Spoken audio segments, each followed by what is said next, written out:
You don't snap because of one big event. You snap because of the build-up, the missed call, the passive-aggressive comment, the email that could have just said, "Thank you," but didn't dot its death by 1,000 cuts. And most men? They bleed quietly, not because they're weak, but because they were never taught how to bleed out loud, how to pause, how to choose stillness over shame.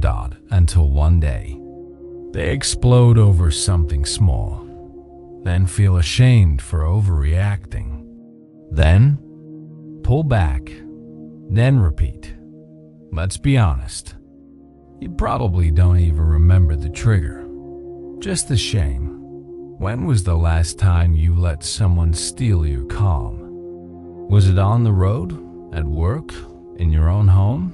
It happens fast, too fast, and most of us don't even realize it. Until hours later. It's not that you're weak. It's that no one ever handed you a map. No one told you that emotional strength isn't about toughing it out or hiding how you feel. It's about knowing when to pause and how to choose your response before the chaos chooses it for you. Stoicism isn't about becoming cold. It's about staying warm without catching fire every time life rubs you the wrong way. And right now, maybe you're feeling like you're failing at that. Like your reactions are running the show. Like people can pull you off center way too easily. Let me be clear. You're not broken. You've just been taught the wrong formula. We praise anger like it's strength. We confuse volume with confidence. We think reacting fast makes us look powerful, but real strength is quiet, deliberate, unshaken, and it starts with this one idea. You don't owe the world your reaction, because every time you react without thinking, you give away the most precious thing you have, your energy, your clarity, your peace. You hand the remote control of your mind to someone who doesn't even know you. That's not power. That's surrender dressed up as strength. And that's what Stoicism helps you reclaim. Not by teaching you to avoid emotion, but by showing you how to sit with it, feel it fully, and still choose not to be ruled by it. That rude driver? Not worth your peace. That cold message from your partner? Not worth spiraling for days. Because the moment you react, they're not hurting you. You're letting them drive. And you know it. You've felt it before. That flash of heat. That storm in your chest. That voice in your head saying, "Why did I let them get to me again?" So today, we flip the script. We build a mindset rooted in stillness, in observation, not impulse, in ownership, not overreaction. This is not just about self-control. It's about self-respect. When you stop reacting to everything, you start respecting your own boundaries and the world. It feels that. In this video, you're going to learn how to build that kind of emotional mastery, not through theory, but through practice. Stories, simple daily actions you can take starting now. Peace isn't given, it's practiced, and by the end of this, nothing and no one will get to control your state unless you choose to let them. Today, just try one thing. When someone says something irritating, pause, count to 3, say nothing. That small silence, that's your first rep in building emotional strength. And if any part of this already speaks to you, don't just watch and scroll away. Hit the like button. Not for me, for you. To remind the algorithm and yourself, this is the kind of calm you want more of. Leave a comment. Share one moment when you reacted and regretted it. That memory might help someone else pause next time. And subscribe. Not to follow this channel, but to follow the version of you that handles life without being handled by it. Let's begin. He cut you off in traffic. No signal, no apology. Just disappeared down the lane like you didn't exist. And now your hands are clenched on the wheel. Your chest is tight. You're having a full argument. In your head, with someone who's long gone. You didn't choose this spiral. But here you are, rattled, angry, distracted over something that lasted 3 seconds. That's how most people live. They don't lose control in major battles. They lose it in microscopic moments. Because no one ever taught them that reaction isn't strength. It's surrender. Most men were conditioned to think, if someone disrespects me, I have to respond. If I don't fight back, I look weak. But here's the truth. Power doesn't shout. It doesn't flinch. It doesn't chase noise. It chooses when to act. The Stoics called this the pause. That split-second moment where you feel the fire rise. But you don't throw it. It's not about being emotionless. It's about being precise. Anger is loud, fast, hot, and usually useless. It hijacks your focus. It costs you energy. And worst of all, it hands your emotional state to whoever triggered you. Real self-control is silent. It's the man who breathes first, who waits, who lets the urge come and pass, not because he's scared, but because he's trained. He's not avoiding the fight. He's refusing to play a game that robs his peace. Microaction number 1. Today, pause once. When something annoys you, don't react. Don't speak. Don't move. Just breathe. 3 seconds of stillness. That's where strength begins. You've probably seen it happen. 2 men in the same situation. Both get insulted. Both feel that spark rise up inside. But only one of them reacts. The other one doesn't move. He doesn't flinch.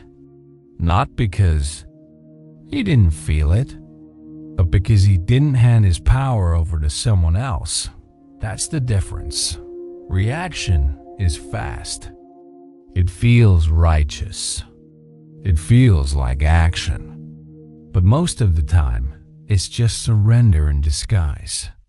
Because when you react, you lose your shape. You let someone else shape you. And that moment, that tiny emotional hijack, becomes a chain reaction that follows you for hours. And hours later, you replay it. You wish you'd stayed calm. You regret how small you let yourself become. Just to feel right for 5 seconds. That's how you walk into your home angry. That's how you snap at someone you love. That's how one stranger's nonsense ends up costing you your whole evening. Or worse, you bring it home. You say something sharp to your wife. You snap at your kid for being loud. Not because they hurt you, but because you never broke the chain. But if you train the pause, you break the chain. You become the one who decides what matters, what enters, what passes. You don't have to suppress anything. You simply stop obeying every impulse like it's a command. You stop answering every emotional knock on the door. And that silence, that's where the transformation begins, Dodd. It's not about ignoring what hurts. It's about deciding who gets access to your emotional space. Because your energy is not public property. Not everyone deserves a seat at your table. Not everyone gets a key to your mind. So, next time you feel it rising, that burn in your chest, that instinct to lash out, do one thing. Slow. Don't move. Don't speak. Just observe. Let it pass. And when it does, you'll realize the moment was never bigger than you. It only felt big because you made yourself small for a second. This is how you reclaim yourself. Not by force, but by stillness. As Epictetus taught, freedom begins when you no longer react to every disturbance. Let's talk about expectations. The quiet kind. The ones we never say out loud, but still get hurt when people don't meet them. He didn't text back. Not a sorry I missed it. Not a thumbs up. Not even a dot. And just like that, you're spiraling, wondering what you did wrong. Overthinking a silence that might mean nothing, but feels like everything. Or maybe it's your coworker. You stayed late to help him last week. Today, he doesn't even say thank you. He acts like it's expected. Like your effort was invisible. You feel it, don't you? That slow boil. That ache in your chest that says, I wouldn't treat people this way. But here's the truth no one wants to say. Most of your frustration doesn't come from what people do. It comes from what you expected them to do. You wrote a script in your head, and they never followed it. Not because they're cruel, but because they never read it. Expectation is a silent contract. You sign on behalf of someone else. You assume they'll understand you, that they'll notice your effort, that they'll mirror your loyalty, but they don't. Not because they're broken, but because they're being who they are. And when reality doesn't match the story in your head, you don't just feel disappointed. You feel betrayed. But the betrayal isn't theirs. It's yours. You betrayed your own peace by needing someone else to act a certain way to feel okay. The Stoics knew this. Marcus Aurelius reminded himself each morning that he'd meet selfish people, ungrateful people, dishonest people, not because he was negative, but because he was prepared. When you expect life to be smooth, every bump feels like an offense. But when you expect it to be rocky, you're never shocked by the stones. Micro-action for today. Think of one person who's been frustrating you lately. Now ask yourself, is it because of what they did? Or because of what you expected them to do? Say that out loud. Write it down. That's your mirror. Imagine walking into a room, expecting nothing. You don't assume the waiter will smile. You don't assume your friend will remember your story. You don't expect your partner to read your mind. You just show up. You observe. You respond. But you don't react. And in that space, you feel something rare. Not coldness, not detachment, but freedom.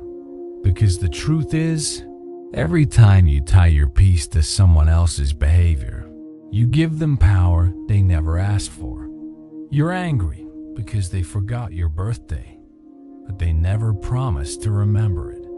You're resentful because they didn't defend you, but they never agreed to be your shield. You assumed they didn't deliver, and now you carry the weight of who you hoped they'd be instead of facing who they are. That's where so much suffering begins, not in what someone did, but in who you needed them to be. Let that go. Stop asking the storm to be quiet. Start learning how to build a shelter. Lowering expectations is not giving up on people. It's giving up the illusion that they owe you more than they can give. You can still care, still love, still hope, but do it from a place of clarity, not fantasy. See people as they are, not as you wish they'd be. And when you do, you stop being shocked. You stop being pulled into disappointment. You stop letting their choices write your emotional script. You start choosing peace because you finally understand that it was never theirs to give you. It's yours to protect. And that protection, it begins with the courage to release the version of them that only lived in your mind. Let them be human and let yourself be free. Here's your reflection today. Think of one expectation you've been holding on to, one you've never spoken but still feel hurt over. Say it out loud. Then ask yourself, did they promise this? Or did I just hope they would? That answer is your release. Now let's talk about power. Not the loud kind. Not the kind that throws chairs or types in all caps. I'm talking about the kind of power that sits still while the world tries to drag it into chaos. Because let's be honest, some people don't want resolution. They want your reaction. They want to own your attention, to hijack your mood, to pull you into their storm so they don't have to sit in it alone. They poke, they prod, they drop little emotional grenades, then wait for you to go off. Why? Because if they can get you to lose control for even a second, they win. Not because they're strong, but because they turned you into a puppet without ever pulling a visible string. And the moment you lash out, you're no longer the man with the anchor.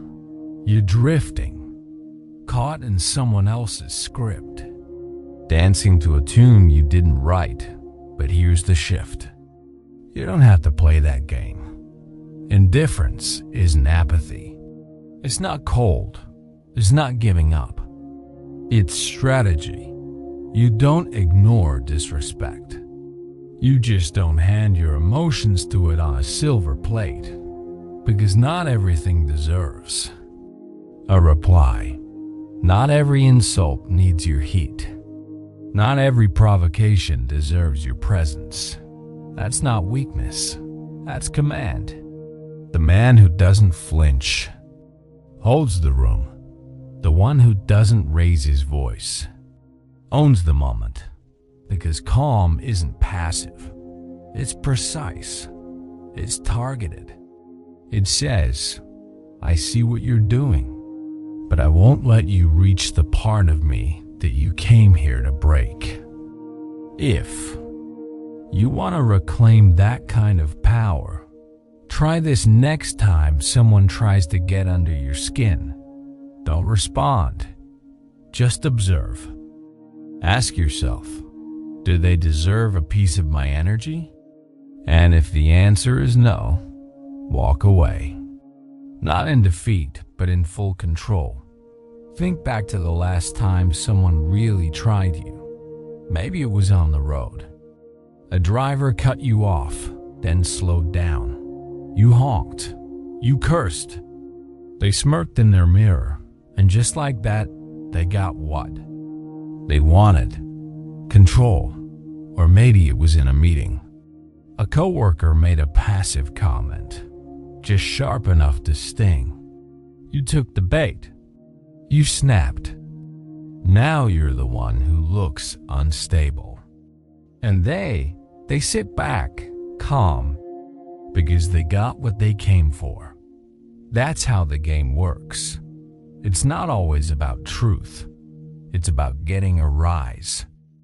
And the one who reacts fastest usually loses. But imagine a different outcome. Same situation, same jab. But this time, you feel the tension rise. And you let it pass. You take one breath. 2. You look at them, not with anger, but with clarity. And then you say nothing. You walk away. Not because you're weak, but because you refuse to fight in the mud just to prove you're not afraid. That's dominance. That's emotional discipline. That's what makes people pause when you enter a room. Not because you're loud, but because you don't flinch. The Stoics understood this. Epictetus once said, "If someone tries to insult you and you don't accept the insult, then they failed." Insults need permission. Pain needs agreement. If you don't let it in, it never finds a home. So the next time someone raises their voice, lowers their tone, or weaponizes silence to pull you in, don't step into their frame. Don't dance to their dysfunction. Hold the pause. Hold your center. Let your calm unsettle them. Because the man who doesn't react makes everyone else adjust. Here's your challenge. Before this day ends, find one moment where you would normally snap. Could be in traffic. Could be a text that pushes your buttons. And in that moment, don't respond. Just smile and walk away. That's not weakness. That's mastery. Let's shift the lens now. What if every annoying situation, every delay, every frustration wasn't just something to survive, but something to train with? See, life doesn't just throw problems at you. It hands you weights, not to crush you, but to build you. And the men who grow aren't the ones with easier lives. They're the ones who know how to turn irritation into discipline and discomfort into character. You're running late. The elevator stops on every floor. You want to scream. You want to rush. But then a thought hits. This is training. Patience under pressure. Calm under time stress. Stillness while things feel out of your hands. Most people fail the test because they don't know they're in one. They think life is just happening to them. But the Stoic sees the test for what it is. When someone cuts you off, you're not being disrespected. You're being trained in restraint. When a plan falls apart at the last second, you're not being punished. You're being trained in adaptability. When someone disappoints you, you're not being abandoned. You're being trained in emotional independence. Everything shifts the moment you stop seeing problems as interruptions and start seeing them as invitations. Invitations to become the man you said you wanted to be when things were easy. Growth doesn't ask for permission. It shows up unannounced in traffic jams, in delayed flights, in hard conversations. And the real test isn't whether you get through it, but how you show up while you do. Do you shrink or do you sharpen? Before the day ends, notice one frustrating moment, one small thing that throws you off. Now pause and reframe it. Say this out loud. This is my training, and I'm not wasting it. Think about the last time you were caught off guard. Someone raised their voice. A plan you cared about unraveled. Someone close to you said something that hit deeper than expected. And for a moment, you froze, or flinched, or felt the heat rise in your chest before you could even think. That moment was the mirror. Not for how others behave, but for who you are when nothing goes your way. Most people run from that mirror. They blame. They deflect. They say, "Why me?" But the Stoic doesn't ask, "Why me?" He asks, "What is this shaping in me?" Pain is not personal. It's instructional. It's the resistance your character needs to develop form and structure. Ease is comfortable, but it teaches you nothing. You don't build stability on perfect days. You build it when your mood says explode, but your values saying no. Growth doesn't come from reading more quotes. It comes from living differently in the heat of pressure. It's easy to be composed when the world is soft. But when you're insulted, when you're overlooked, when your patience is chewed up by the chaos of the day, that's when the training counts. Because anyone can be calm when the world cooperates.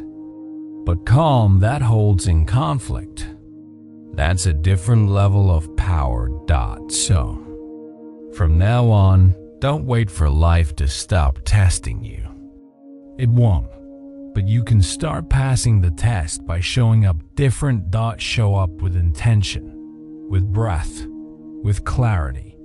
And when the pressure rises, remember, this is the gym, and every challenge is your repetition. You're not falling apart. You're being reforged. Here's your second challenge. Think of a moment this week when something felt unfair, chaotic, or uncomfortable. Instead of replaying it, ask, what does give me a chance to build? Patience? Clarity? Emotional strength? Answer it. Say it out loud. That's the rep. That's the win. Let's move to something most people never learned growing up. This idea. Your emotions are real, but they're not always right.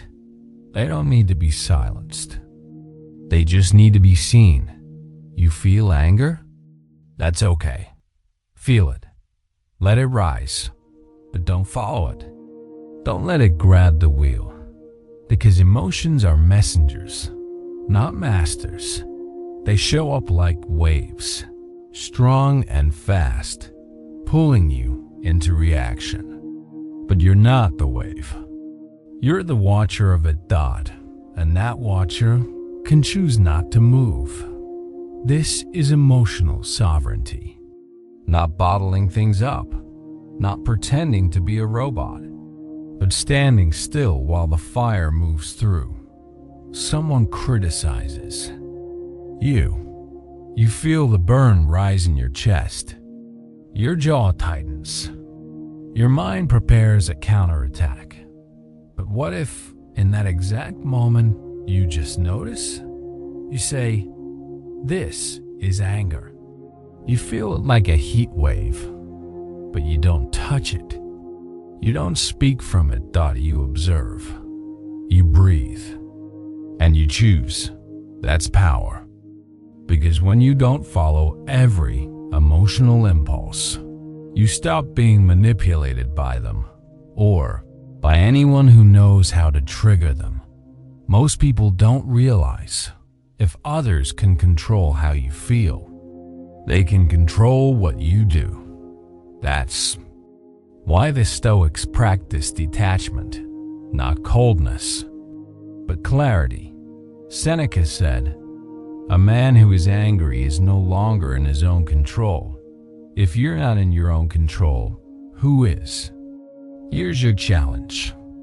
The next time you feel your heart rate spike, your voice rise, your thoughts race, pause, label the emotion. Say it silently. This is fear, or this is pride, or this is hurt. Don't deny it, but don't obey it either. Just stand there. As the calm in your own storm, let's take it a step further.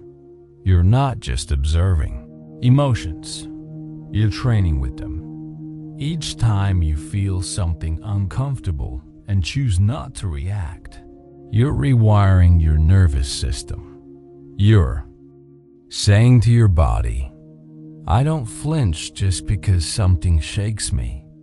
That doesn't mean you become numb. It means you become anchored. Think of it this way. Your emotions are like weather. Stormy, sunny, foggy.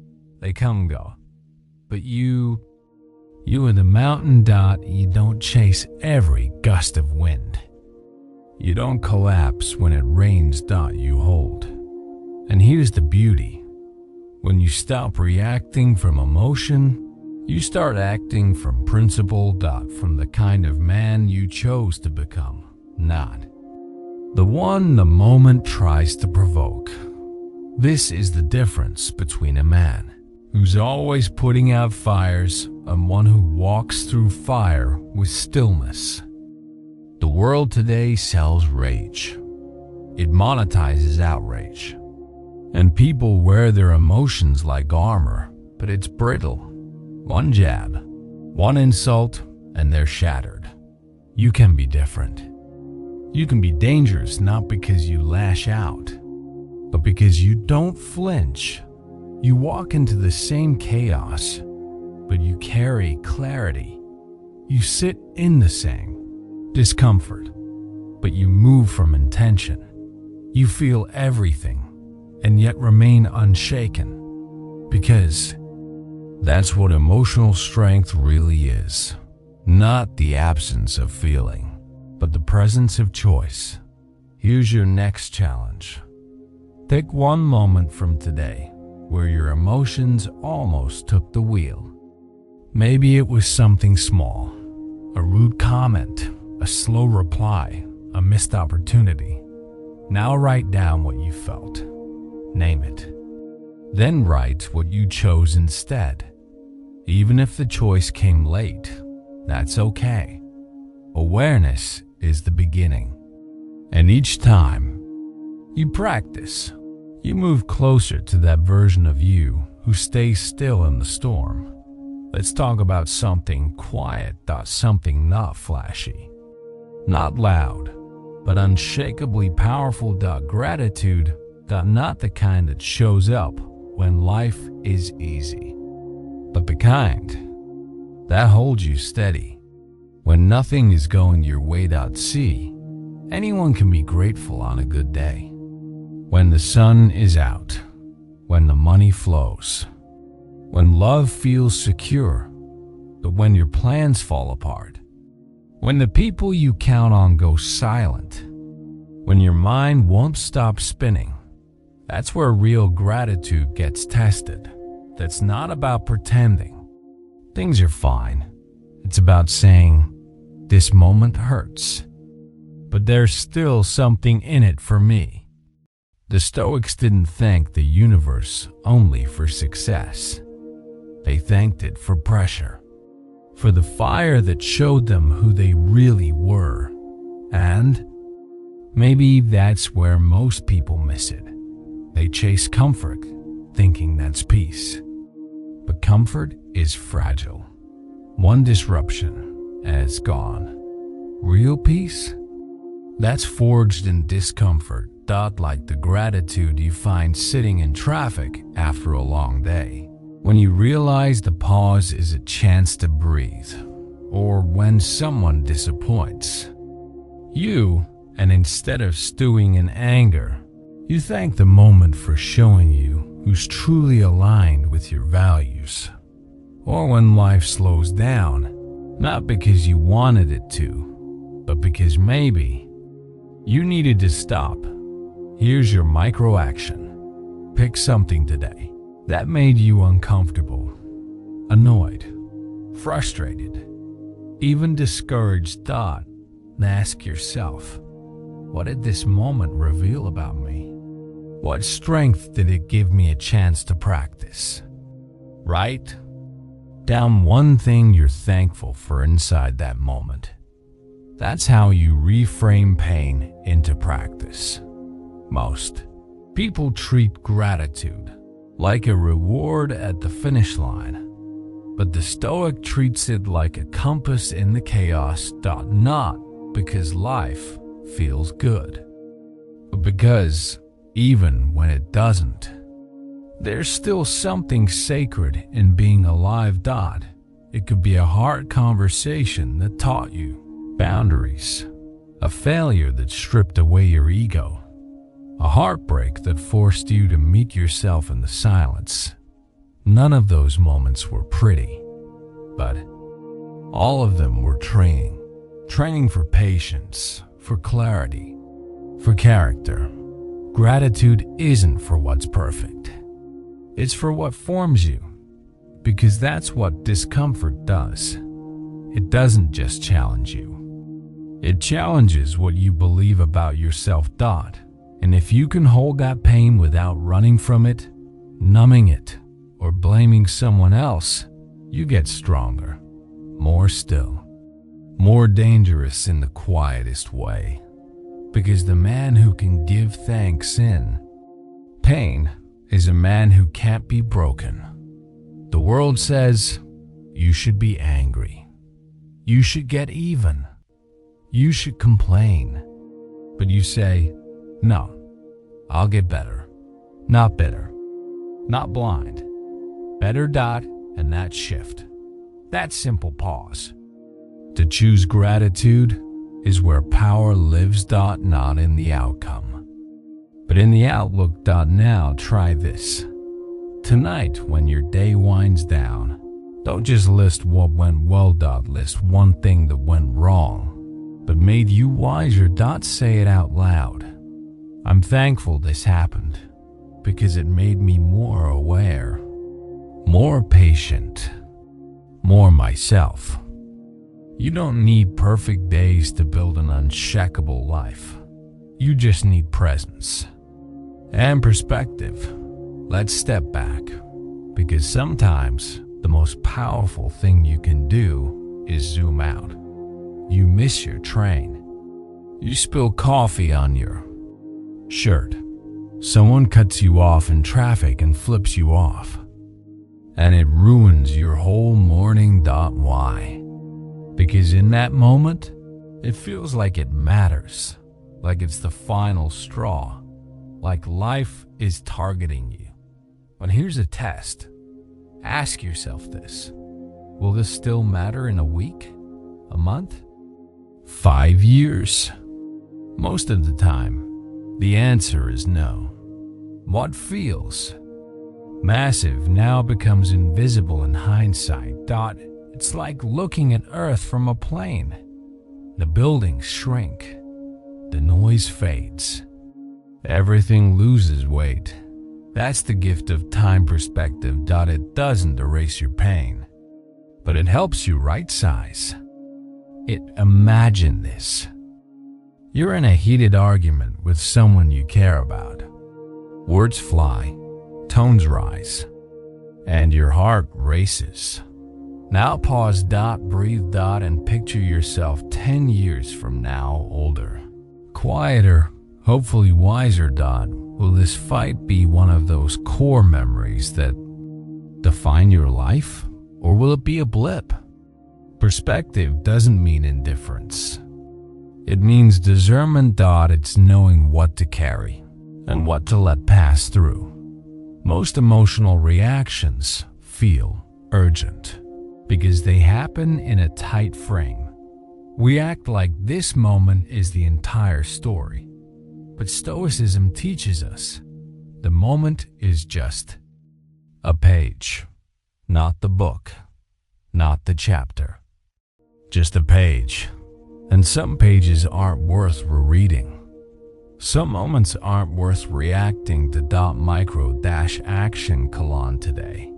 When something frustrates you, before you react, stop and say this in your mind.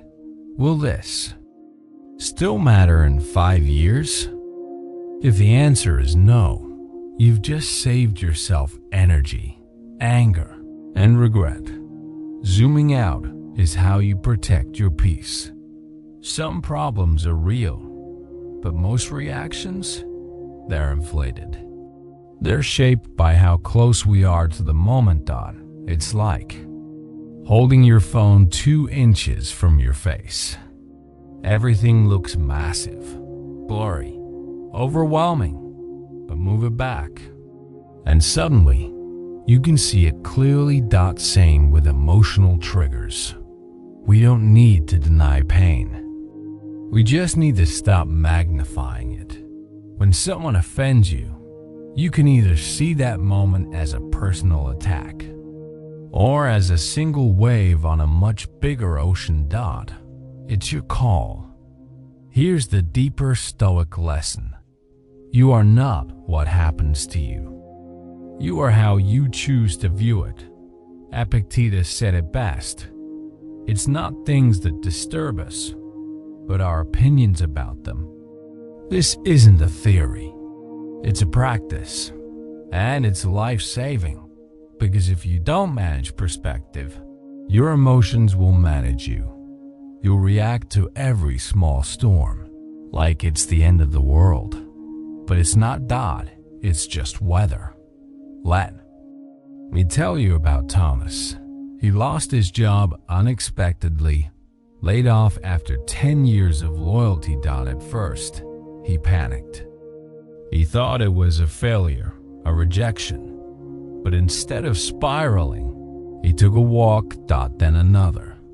And on that third walk, he asked himself, will this moment define me or refine me?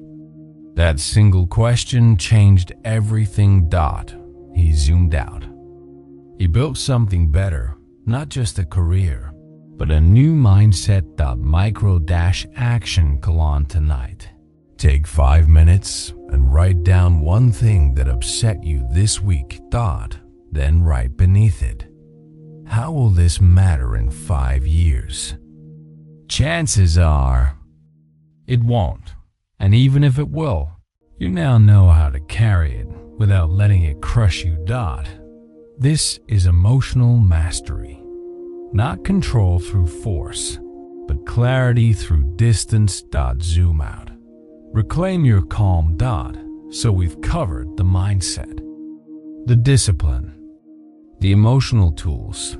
But sometimes what changes us isn't theory. It's not a list of principles. It's a moment, a quiet one, unexpected, unfiltered. Let me tell you a story. There's a man named Caleb. He wasn't special by title. No medals, no blue check. Just a quiet janitor in a crowded high school. Every morning, he arrived before dawn, cleaned the hallways, fixed the chairs, made sure no kids slipped on yesterday's mess. No one really noticed him, except when something broke. Then he became a target. Why is the sink still leaking? Why does the hallway smell like bleach? He never snapped. He never barked back. He just nodded and fixed it. But here's what no one saw. Caleb had a son in that school, a quiet boy who struggled with anxiety, the kind that makes your chest tighten at roll call. One day, the boy broke down in class. Couldn't breathe. Couldn't speak. The teacher didn't know what to do. So she called the nurse, and the nurse called security. But Caleb was already on his way, not because they told him, but because he had felt it, like a ripple in the air. He didn't rush in with panic. He walked in slowly, sat beside his son, and just breathed. Inhale, Hold. Exhale. No advice. No fixing. Just presence. He didn't ask, "What's wrong?" He said, "I've felt like this too." That's all. And his son, who had curled into himself like a dying flame, looked up and nodded. It took 5 minutes, but the boy got up and walked out of the nurse's office. Not cured, but calm. That moment didn't trend on social media. No viral clip. No applause. But for one boy, it was everything. Caleb didn't give some grand Stoic lecture. He lived it. He showed what it looks like to remain calm when the room isn't, to hold your own peace when the world pokes at your reaction, to give space instead of pressure, to breathe instead of blame, and to lead not through volume, but through example. After that day, something shifted, not just in his son, but in Caleb. He realized that strength wasn't about being untouched by life. It was about responding slowly, seeing clearly, feeling deeply without falling apart. He started writing small notes and leaving them on his son's desk. Not long letters. Just lines like, "Calm is strength. You're not broken, just building. Pause before you panic. This is training, not punishment." Words his son could carry when the chest got tight again, when the hallway felt too loud, when the world asked for more than he could give. And over time, the boy began doing the same. He wrote to himself. He caught his reactions. He zoomed out. And once when another student lashed out at him, he paused. Didn't yell. Didn't shrink. He just breathed. That's it. That's the power of living by principle. Not for claps. Not for image. But because it makes life livable. Every Stoic idea we've explored, Caleb lived it. He didn't try to control others. He released expectations. He saw emotions, but didn't let them rule him. He faced discomfort with gratitude. He reframed hardship as a test of character. And he always zoomed out. So here's the deeper truth. You don't need to preach Stoicism. You practice it quietly, daily, especially when no one's watching. And when you do, your life becomes a silent permission slip for others to do the same. So here we are.